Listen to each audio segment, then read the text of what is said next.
When do you feel like it's safe for someone to dial that up from the microdose honesty to like the scary honesty? Like telling someone who they feel like has a really important voice or role in their life the truth about something that they know is volatile. I think that's a dangerous question because every situation is nuanced. I don't know someone's safety.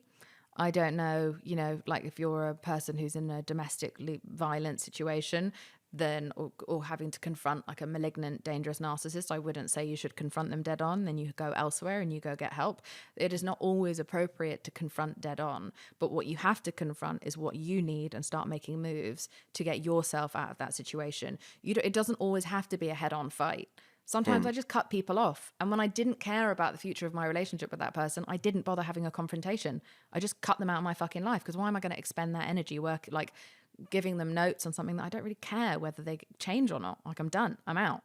And so it's about just knowing that every confrontation doesn't have to be with another person. Sometimes it can just be with yourself. I remember going to my therapist and the first thing she ever said to me was, I was telling her, this person's doing this to me and that person's doing that. And I'm being, abused and I'm being used. And she was just like, well, a doormat's already lying down before people wipe their feet all over it.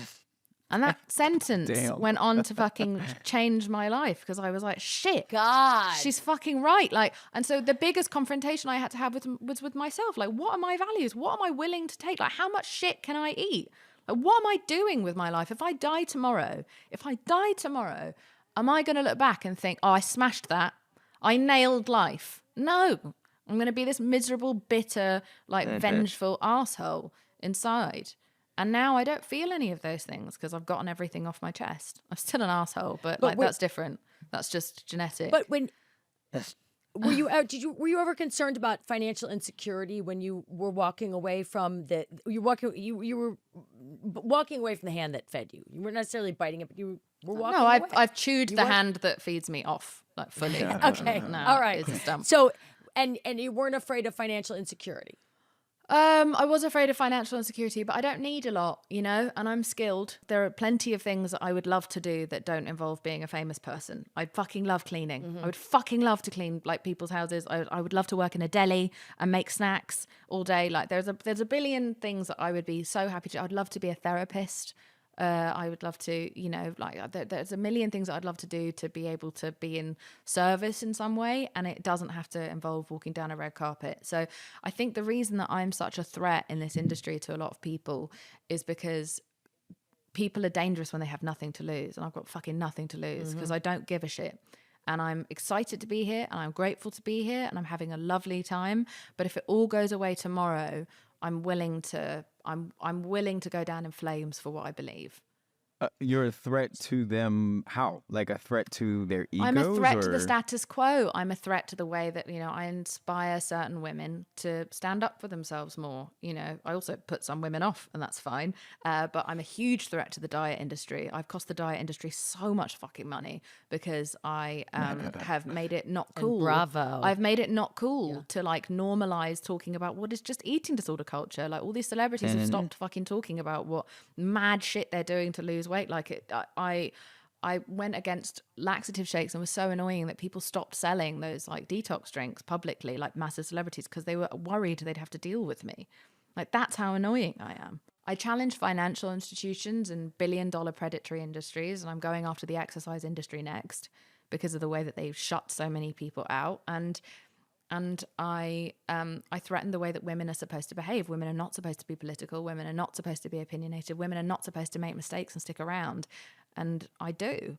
And I'm not like sitting here like all proud of myself. I'm just going to keep trying to figure this out until I crack it, right? I look at my life as a giant, like I'm a crash test dummy, and I just want to see what's going to happen. Like, what if I occupy the same mentality as I'm not trying to like race bait in any way, but like a mediocre white man who just goes like, yeah, I made that mistake and now I'm going to brush it off and I'm going to keep going. Maybe minorities and maybe women should just keep fucking going. Like maybe we just keep going. We haven't seen many examples of women who get shamed and blamed and maimed who come back. They disappear for decades or they never come back.